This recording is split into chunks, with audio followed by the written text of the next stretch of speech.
My 35-year career experience was spent in an industry that brings energy to the world. This new industry to me is quite exciting to me personally. As energy capacity has driven the improved quality of life for nearly everyone on the planet, and it's a reality.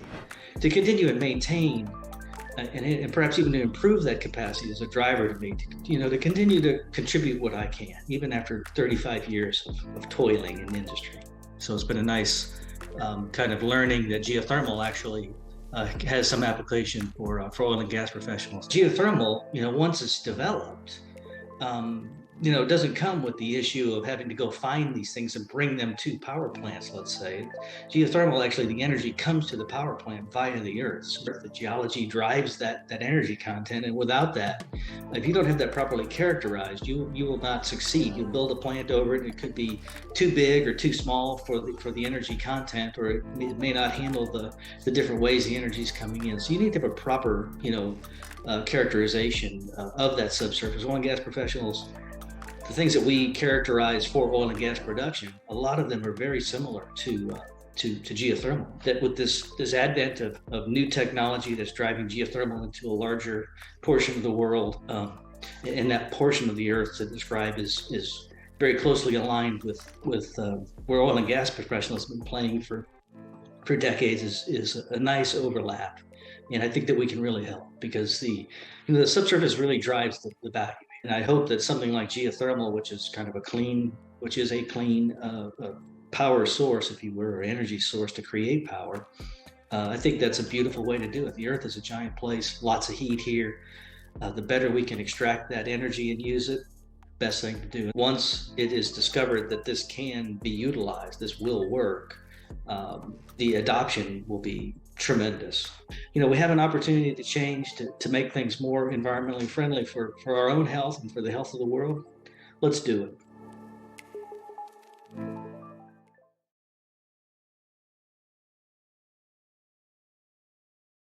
Hi, everyone. Welcome to this session. Thanks so much for joining us to talk with the nonprofit organizations and such.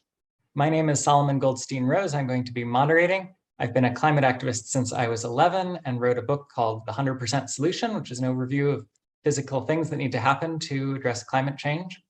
And I'm thrilled to be joined by 4 panelists who we're going to welcome in now. The context for this session is a lot of the things at Pivot are about creating opportunities for scalable geothermal to exist, different startups, different questions about the oil and gas industry's applicability. But one of the really big obstacles to scalable geothermal is that it's not on the mind of almost anyone outside of this community, the environmental activists and the politicians out there. And so one of the key questions is, how do we get more people not only aware of, but excited and feeling positive about scalable geothermal to make it really take off? And there are some concerns that people will have. How to treat geothermal versus other renewable energy sources, how to regulate it differently from oil and gas or differently from other renewables, and what certain components of geothermal technology might be more or less acceptable to people. What role for the oil and gas industry is acceptable or desired for the geothermal transition. And so I see our panel as one of the most important, in a way that we need to address all of the outside questions. And we're not going to get to everything right now, but I am thrilled to be joined by these 4 fantastic folks who I'm going to ask to introduce each of you themselves, starting with Audrey. I'm Audrey Schuulman. I'm a co-executive director and co-founder of the nonprofit climate solutions incubator called HEET. We're not funded by industry in any way. We get our funding from donors and private foundations. And we, among other things, designed the GeoNet, which is a network system of ground source heat pumps that can be installed by gas utilities in the right of way of the street, allowing them to meet any building decarbonization, mandates. And this is important because then you move gas utilities from what could potentially be deterrents to climate change action to accelerants, because they have the financing, the right of way in the street, and the customers to really radically change how we get our heating and cooling in buildings. Amazing.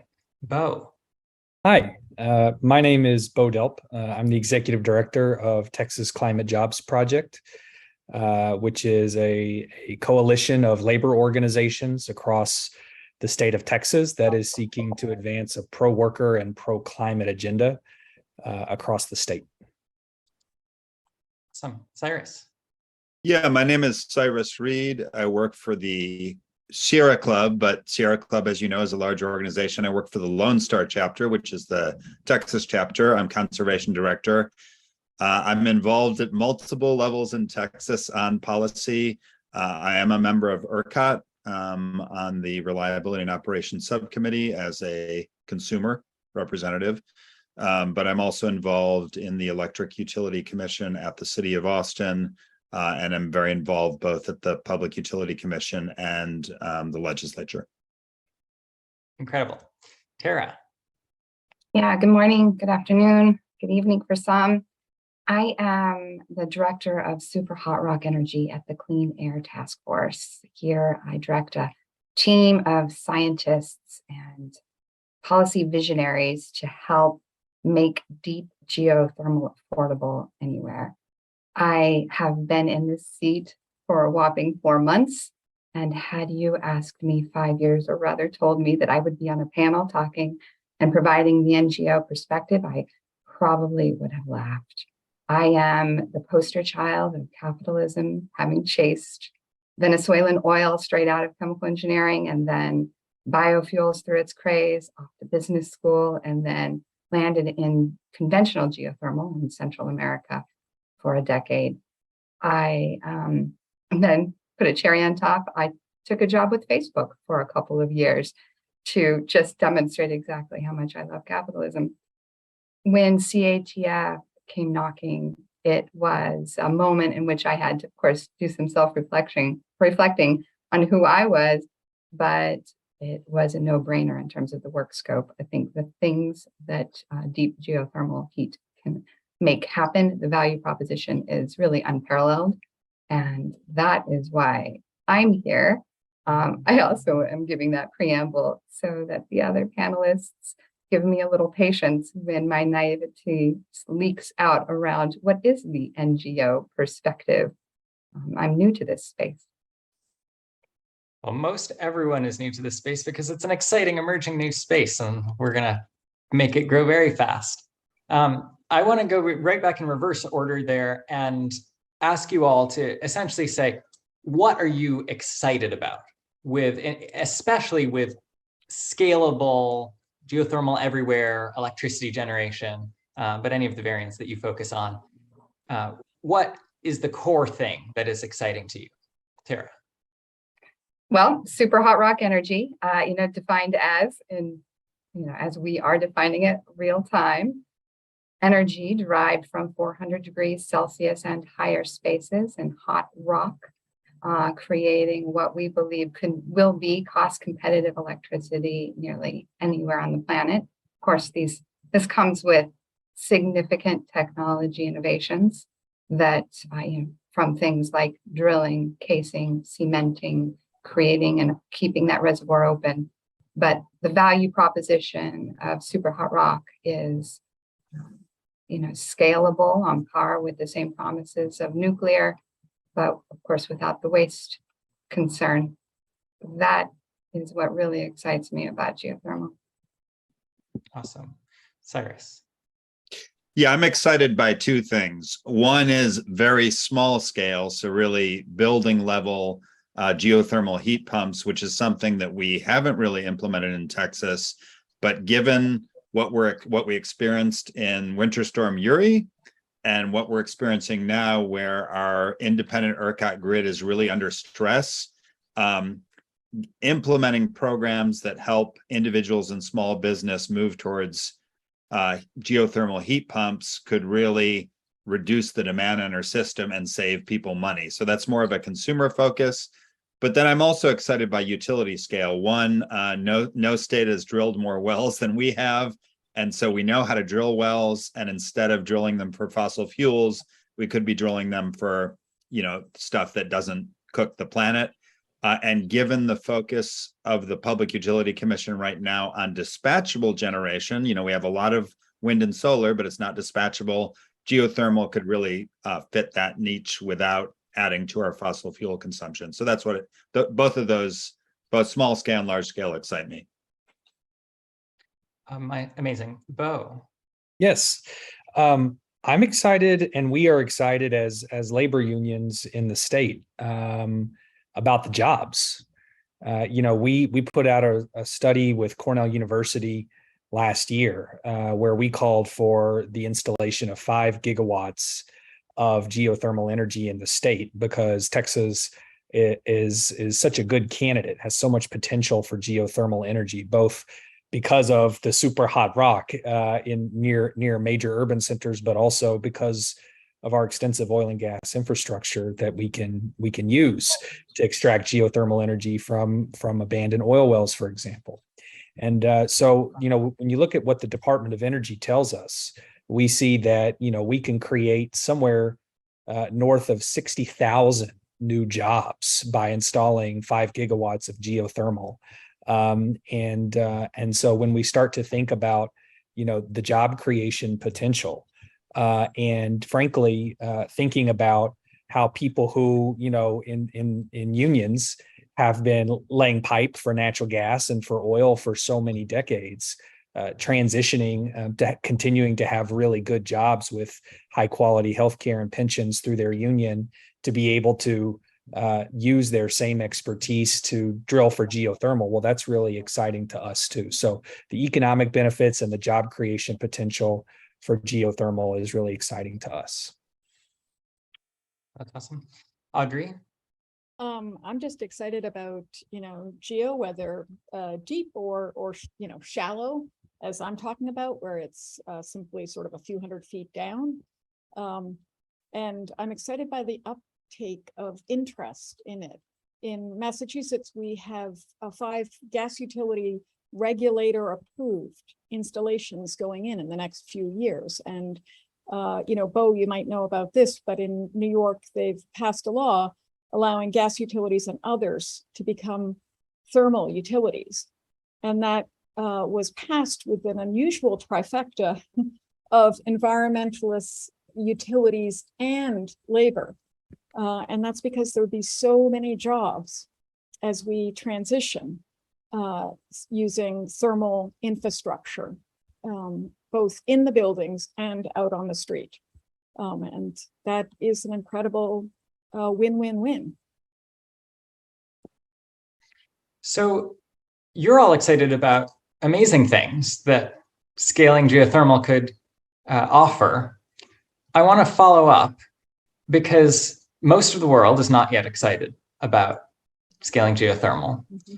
How can either the geothermal industry, or maybe who are the right spokespeople, to get the word out, and how can they communicate about these things in a way that will get all the unions across the country, across the world, more excited to get involved, or that will put geothermal more at the center of climate action organizations' demands, where mostly they talk about wind and solar right now, but this is not only scalable, but as a baseload renewable, should be as much or more exciting. But does anyone want to jump in with a follow-up of how to effectively communicate? Yeah, Audrey. So the way we've done it, we're HEET is a teeny nonprofit, right?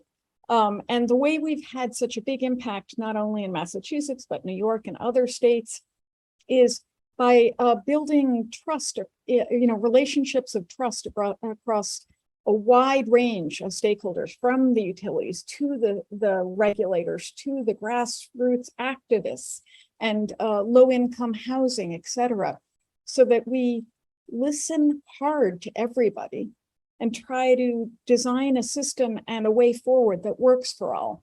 And we go at the speed of trust. And that is something that would be really lovely if that would happen more. And not, a lot of the ways larger companies or utilities tend to do it is through advertising, which feels very passive and sometimes creates distrust in the audience.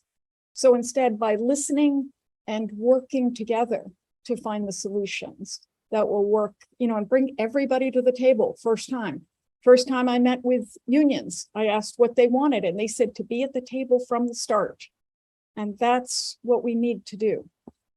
What does that look like, Audrey? Because you have created quite a network of trust and a really successful organization.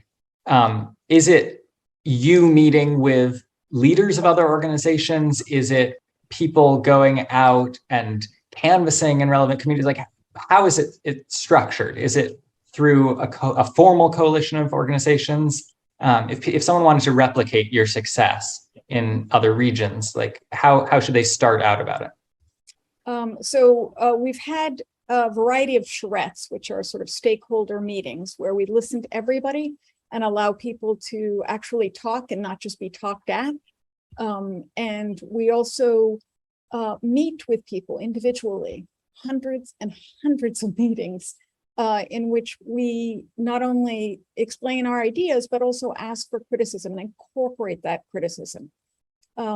And in times of extraordinary events, like for instance, the Merrimack Valley gas disaster, we were there in the affected area, handing out induction cooktops so people could cook food and heat their water sooner. We were there faster than the National Guard.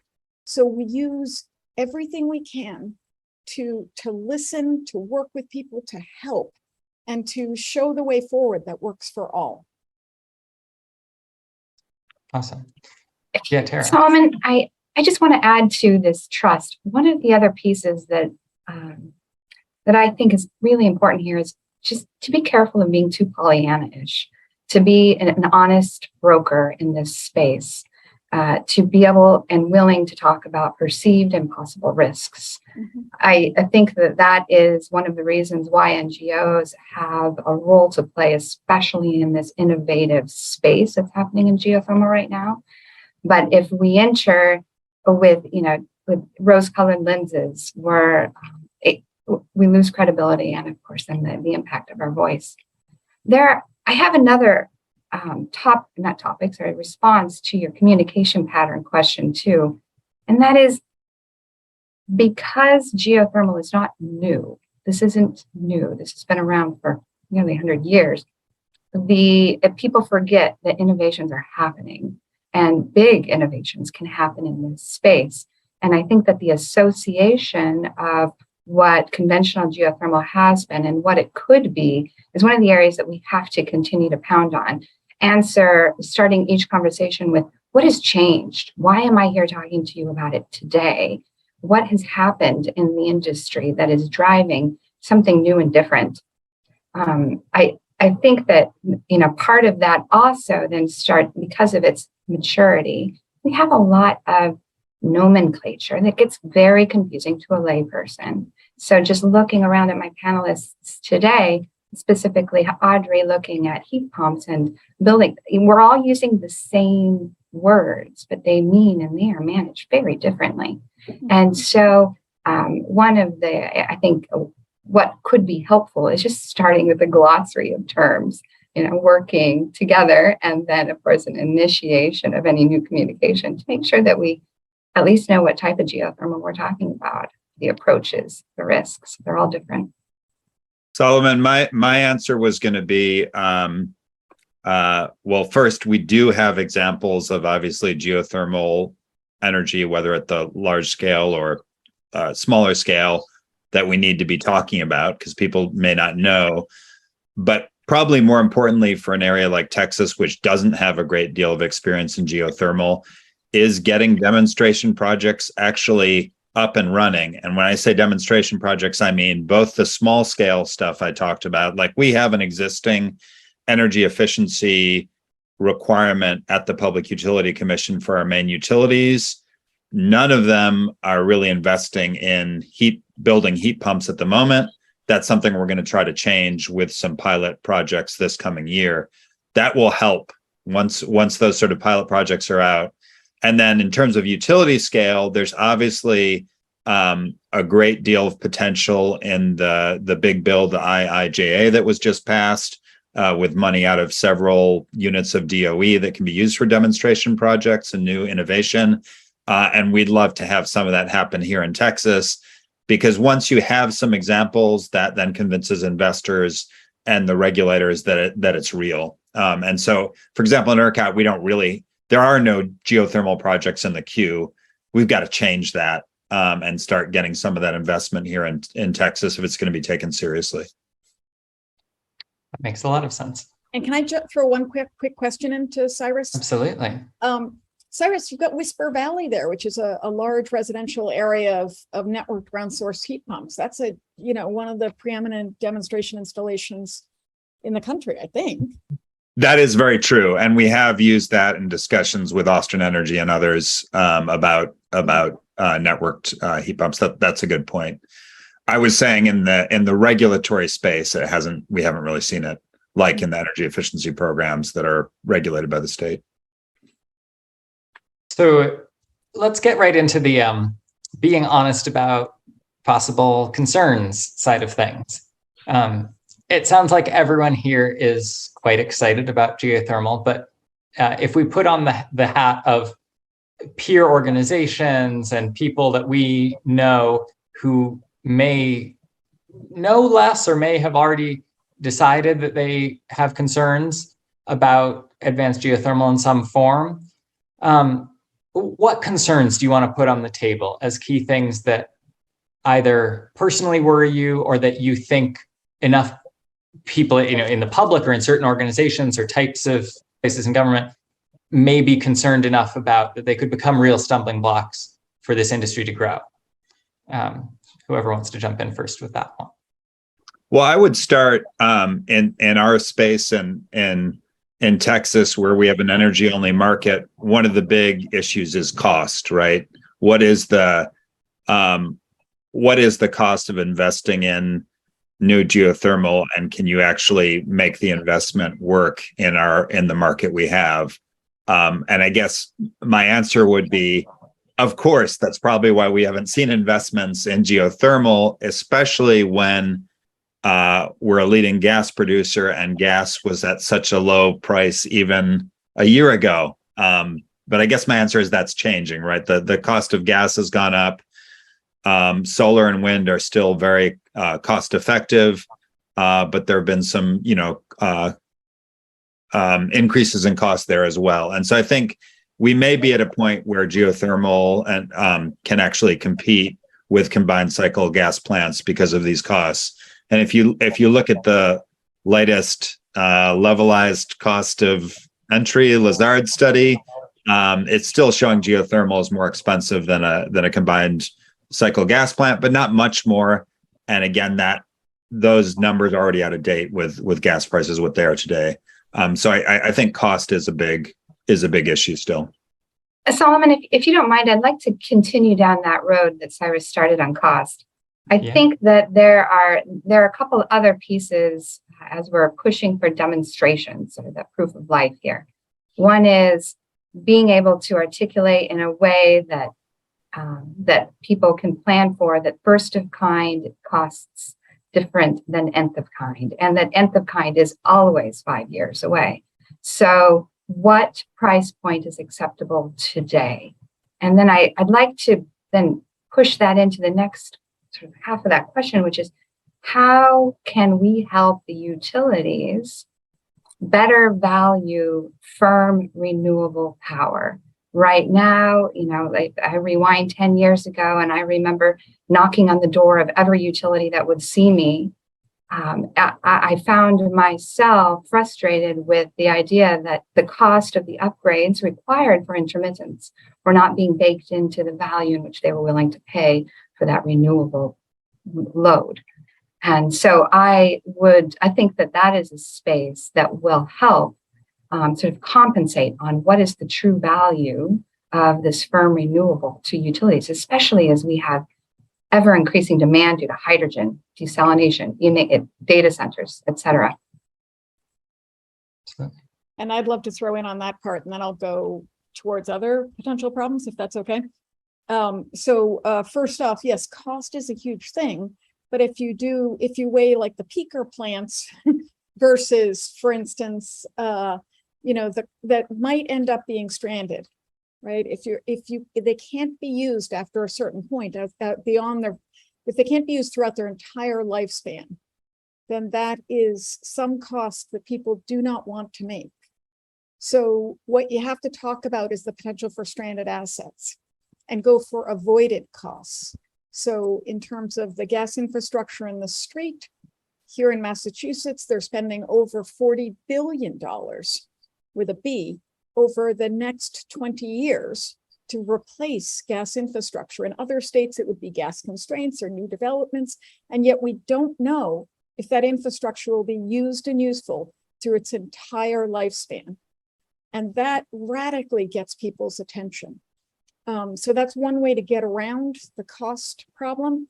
The second thing is, in terms of potential problems of how people look at geo or ground source heat pumps, is they tend to, when you use the word fracking or unconventional, gas, it raises a lot of people's worries for many reasons. And so that needs to, we always use science and peer-reviewed data to be able to gain people's trust and to make sure that there are no, regrettable substitutions or unintended consequences of any kind. So doing lots of independent, third-party academic studies that are, just top of the line allows people to begin to trust. And some of the other problems, of course, are, using water to do some of the geo is, we don't have enough water in many parts of the country.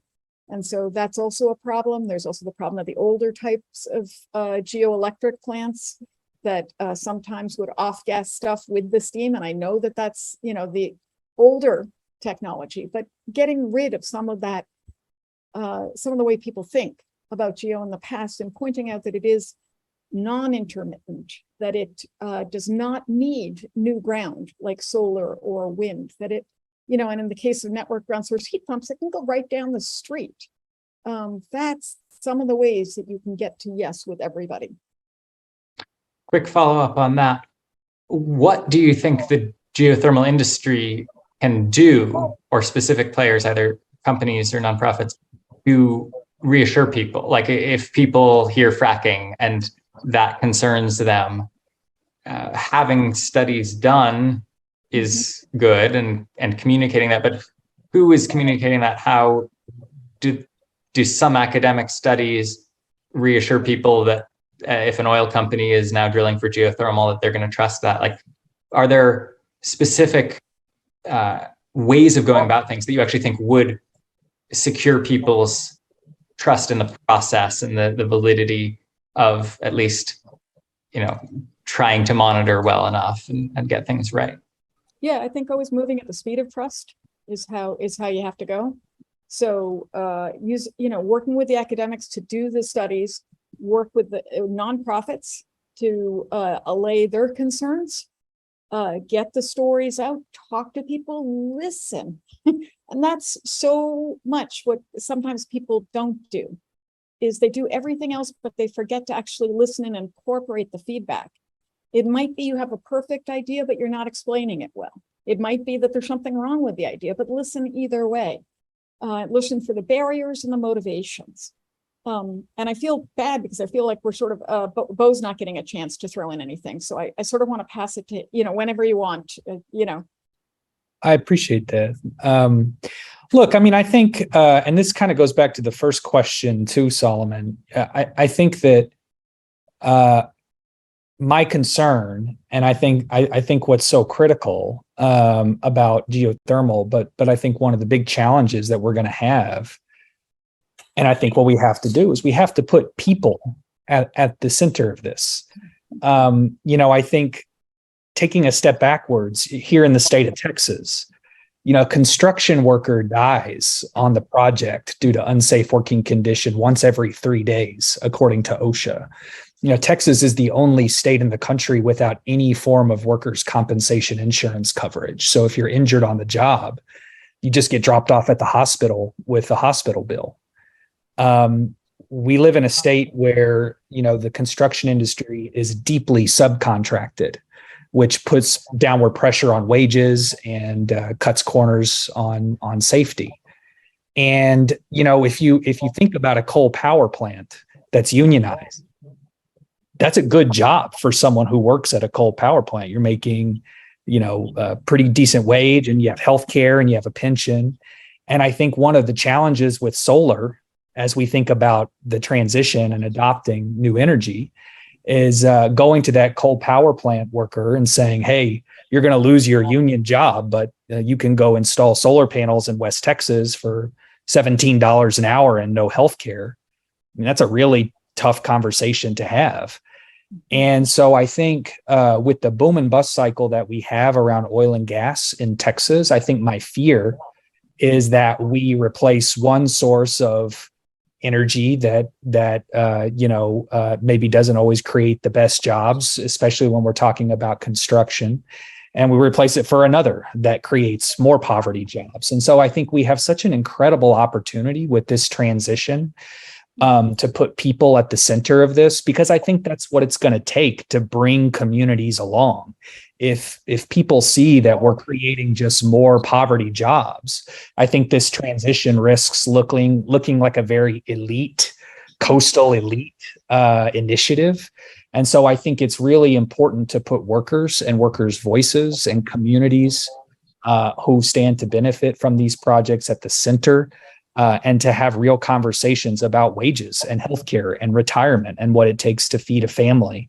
Because if these projects aren't producing those things, we're not going to be able to build the kind of trust that we're talking about on this panel.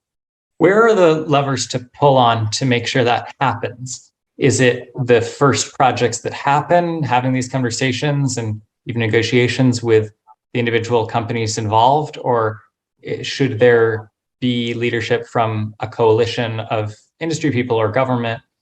How do you see that centering of workers happening in practice, not just for any given project, but for the emerging geothermal industry? Well, what I would say just very quickly from my end is, of course, we're very supportive of what we're seeing around the tax credits that have very specific labor standards that are coming out of Washington. We do believe that if corporations are going to get tax write-offs to build some of these projects, then we should make sure that people are getting a decent wage and have some of the benefits we're talking about. So I think that's a really important lever. Beyond that, I think that municipally owned utilities and cooperatives across the state have a really critical role to play to leverage their purchasing power to make sure that the jobs that are going into building these projects and operating these projects and maintaining them are good, safe jobs, unionized jobs, and it's very possible to do that. And so we look to our elected leaders and to make sure that the public money that's being used is being used responsibly in a way that creates good jobs. So I think those are some very straightforward first steps that can be taken. Yeah, and that's to build on that theme. When I talked about the potential for sort of first pilot projects, I was actually thinking that, municipal utilities and electric co-ops, which are more responsive to the public and public pressure, are areas where, we Sierra Club would certainly like to collaborate with unions and geothermal developers to make sure the projects are obviously environmentally clean, but also creating good, well-paying, safe jobs. And so I think that is an area where we can work together. I'll just add, yeah. Sorry, that I think it's really critical, even before the project gets planned, to again meet with unions, meet with labor, talk before you start planning to make sure that you aren't making assumptions, and that you are incorporating people's needs and wants and explaining what you're trying to do and why is so critical. A lot of fossil workers tend to get paid 3-4 times the amount per hour that renewable workers do, and they get benefits. So simply for their families, they have to oppose a lot of renewable energy. Are there any other concerns people want to put on the table, things that those outside this emerging industry need to consider, might need to deal with, or whether it's through better communication in both directions or through actual policy safeguards? Well, I do think having a correctly sized, let's call it regulatory regime, is important, so that both industry knows what the rules are, but the public knows that some, federal, local, or a state agency will be, inspecting.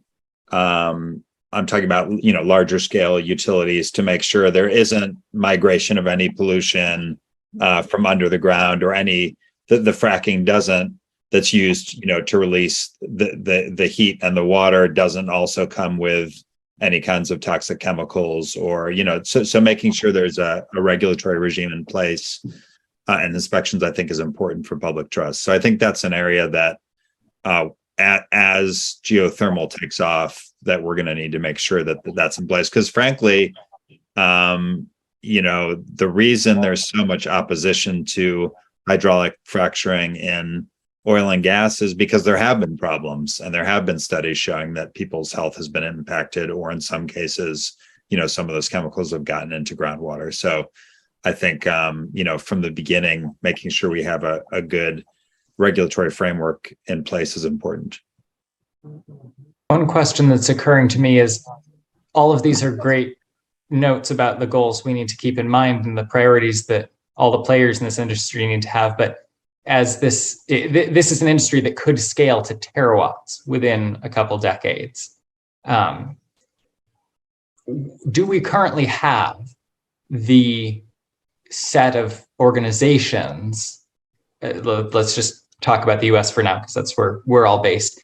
Do we have the organizations to actually get these, a efficient and thorough regulatory regime enacted in time to not slow this down? Do we have the organizations that can communicate out, that the academics that can do monitoring, or are there actually sort of institutional things that need to be created? Where are those gaps, if any? So I'll take a swipe at the first here, which is, I'm going to say a firm no. We aren't set up for that right now. One of the routine complaints I hear across industry trying to demonstrate Superhot rock is it takes years, upward of 8 years, to get even a demonstration scale facility out there. Now, that can, when burdened with public funds, which is likely the way that these early facilities will happen, that is part of how and why it can take longer. But I think one of low-hanging fruit would be to create a federal approach to standardizing this across states, so that each one of these industries don't have to relearn every state's peculiarities, how they enter into BLM space, et cetera. So having at a minimum, a very standardized approach, really like Cyrus's phrase, right-sizing the regulatory approach. It provides both confidence to those working and living in that space that it's being handled consistently, but it also provides a clear pathway for companies to ask for funds in a way that can be measured and their expectations can be met. So I think at a very minimum, having a more federal approach to this would be very helpful. And can that be driven by existing organizations like Clean Air Task Force? Is there enough clout within the existing groups and political leaders who are thinking about this to, at some point soon, get that done? Or is there some more fundamental gap in creating that power to do something? What I am hearing is states like Texas, who are sort of executing in a more rigorous way, probably due to their background and experience in oil and gas, are providing that sort of case study leadership, and other states are reaching out and saying, how are you doing that? So I would be interested. I believe that the way that we can do this is through case study. At this point, certainly CATF is looking at that as a work stream to try to pull together those arms. But I think that the oil and gas industry has a lot to offer here in terms of processes that worked. And I think that we should be looking at, for example, Texas as an example. Awesome. We're going to move to some audience questions now. I'm selecting some. We won't get to 100% of these. Here's a challenging one right off the bat. How do any of you on this panel feel about geothermal concepts that end up co-producing fossil fuels along with geothermal heat or electricity as a transitional way to engage the oil and gas industry? Is this black and white, or is there a gray area that you think actually should exist, at least for while the fossil fuel industry gets engaged in the space? I'd love to jump on that. There's space. The optionality is the way. This is not a silver bullet. All technologies are part of the solution. I don't see it as black and white at all. I see this as a market-driven opportunity where ultimately the best technologies will win. And if this is a bridge, or if this is the long term, I don't see it as black and white. I'd welcome it. Audrey? I'll take the opposite viewpoint. I think that that if it takes 8 years to install a deep geo well and get a power plant and get it working, then you have to think 8 years into the future, and that infrastructure is going to last 50 years probably after that. There will not be fossil fuel use in that time. It's a bad investment. It's just not going to, you don't want to involve fossil fuels into that installation because you will not be able to use those assets. So I suggest instead, this is a way for gas and oil and other, industries to work in an area that is where it is renewable thermal infrastructure, non-emitting. Because Audrey, let me press on that. The future. Yep. One more detail. You're making a financial argument. What if the economics penciled out that it was quite a profitable asset, even if the fossil fuel co-production ended up disappearing 10 years in? It's a risk, right? It's a gamble. So is there still a moral reason that you think that should actually be off the table? Yes. I think we all have children and, or no children that we love. And I would say even in our own lifespan, we are already seeing huge change. And I don't think any of us want to be those adults who have to look at the next generation and say, I'm sorry. And then secondly, I think it is a financial risk. And I think anybody looking at that financial risk squarely will understand it might not earn out. And that's not a risk they want to take, whether or not there is the moral imperative. Thank you. This question was addressed specifically to Bo. You talk about job creation, which is really exciting. We all want geothermal jobs. Right now, most of the jobs are in advanced geothermal are in startups, which is not that many jobs. How do you see, how fast can we go actually to scale the number of jobs in geothermal and really create those opportunities?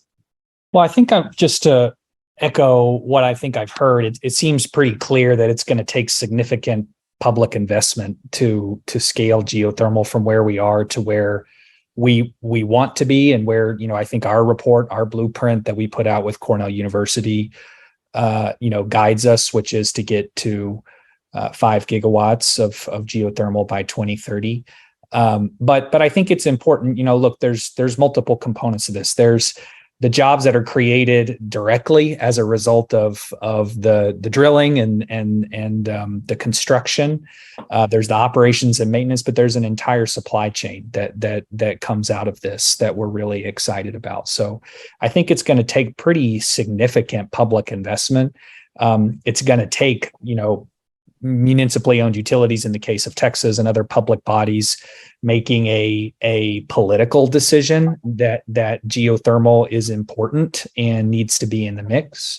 and need to lead in those areas. And so I think, creating the market conditions for scale is going to have to start, I think, at the policy level. And I think, just to echo what I heard earlier, we're really excited about it. And I think we're really excited to be at the table with some of these startups and with policymakers as we think about ways to make sure that this creates not just jobs, because we've been hearing about job creation in renewables for a really long time, but good jobs, high quality. Yeah, I'm combining two questions here. There's a question about getting the oil and gas industry and climate activist organizations to unite in some way in support of geothermal as a solution. How do you make that happen? And then there's another question of what happens if organizations that in climate circles are anathema, like American Petroleum Institute, if they start being strong lobbyers for geothermal as a genuine clean energy source, and are there tensions there? I would pose the question as, should the oil and gas industry and the climate-minded organizations coordinate? And if so, what does that best look like? Well, as the lobbyist of the Lone Star chapter in Sierra Club, in the leading oil and gas producing state in the nation, I can tell you I am often at odds with oil and gas lobbyists, but it's also true at times we work together when our interests align. And I think that's just reality. I mean, even look at a company, not an American company, but Shell is obviously a big oil and gas producer, but they're really transitioning, and now they're one of the leading solar producers. And they here within ERCOT, they have a retail electric provider that's probably got the best policy on solar in the state. So oil and gas companies do transition. They go through their own transitions, and it would be silly not to work with them where interests align. There is a new alliance, a Texas Geothermal Industry Alliance, I believe it's called. Sierra Club has not joined that alliance, but we're certainly already talking to them, and a lot of those members do come out of oil and gas. So I think it's just the reality is we do need to at least collaborate, but there are going to be times when obviously our interests don't align. Are there risks of, like, some of the climate activist organizations? I'm pulling in actually another audience question here about the funders of climate organizations getting spooked from the involvement of oil and gas. Are there risks that if you do a geothermal project with oil and gas co-production, or if you create a partnership where American Petroleum Institute is actually lobbying for the policy that you want to see, that those examples would alienate potentially climate activists or environmental organizations or their funders? Is that a setback? Or could it affect the public perception so much that it actually damages geothermal? Or is the only important thing actually getting things in the ground and proving physically what everyone will then be able to see for themselves works? So we've been working closely with natural gas utilities for a while. And the way we manage to do that is we have a set of rules that we don't take funding, we don't sign NDAs. There's a whole series of rules. And so long as we as a nonprofit are pushing things forward and, are perceived to be, whatever, then we get, there's trust. And so long as we listen to everybody, there's more trust. And no, like natural gas used to be considered, the clean bridge fuel. And then science changed, right? So nobody went into it with the idea of doing something that was not good for the climate. They were trying to do something that was good for the climate. So it's a really natural ally in this fight. And I just think we can and we need to all work together. It's the only way we're going to be able to deal with this incredible opportunity and this incredible problem facing all of us. I believe that you are right, though. It is a fine line, right? It is delicate to be a climate-driven organization, but I also look at it as a calculated risk. We're going to commercialize terawatt scale electricity from deep geothermal heat. It's going to be catalyzed through organizations that already have the assets deployed across the globe with the people that understand what's happening below ground. Our theory of change very much includes the belief that large oil and gas multinationals will see the value proposition and see the return on investment and ultimately be a part of that penetration. So without including them now, it is a calculated risk, but in my opinion, the partnership is necessary. And I would say the same at the building scale, right? For the geothermal heat pumps, you're going to work with the same industry who makes furnaces or AC units. It's a lot of the same players, and so that's just, you know, our job as activists is to try to influence the policy.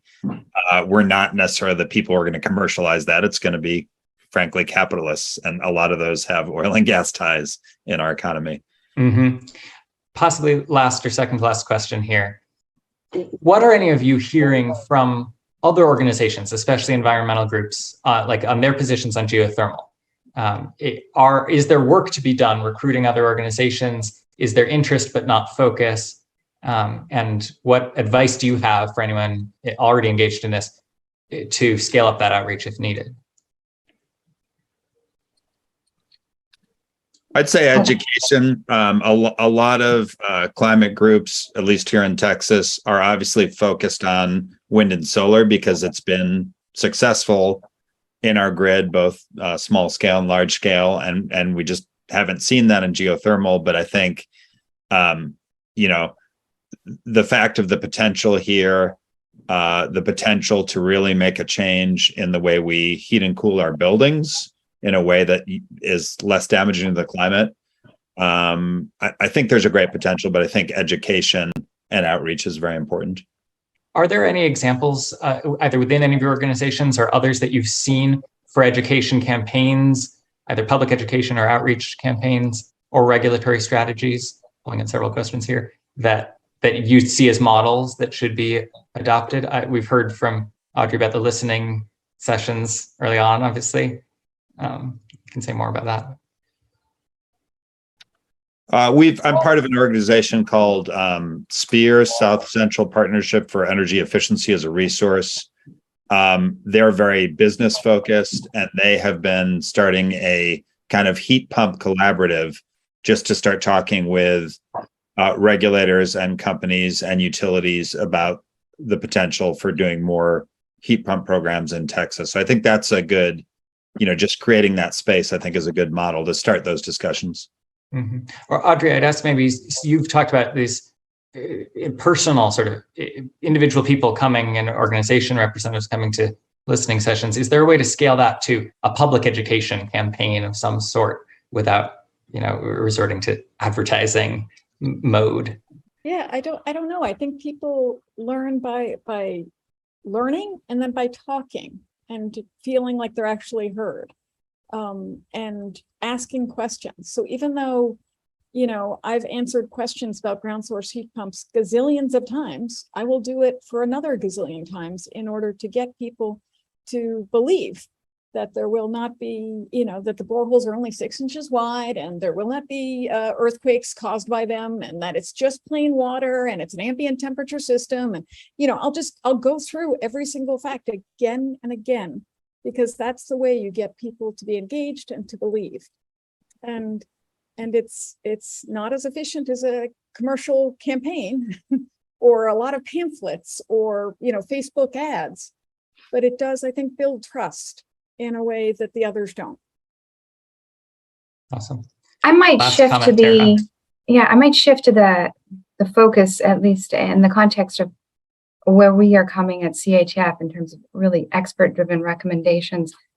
It is not currently our priority to have a grassroots, you know, everybody understands what is geothermal today. For us, the focus is making sure that those that can help fund these demonstration projects can speak clearly about what it is and what the risks are, because we are small NGOs working to have big impact, and so using our microphones and select audiences is sort of the key. You asked earlier if other NGOs are picking up on this. My surveys indicate that they are not, per Cyrus's comment, wind and solar still don't really dominate the conversation. And when you ask them about geothermal, their understanding is, the small pockets of the world where conventional is possible. I'm not familiar with the innovations. Thank you so much. We are out of time. Thank you for a wonderful discussion and raising such good issues for people to consider as we scale geothermal. Have a great rest of the conference, everyone. Thank you.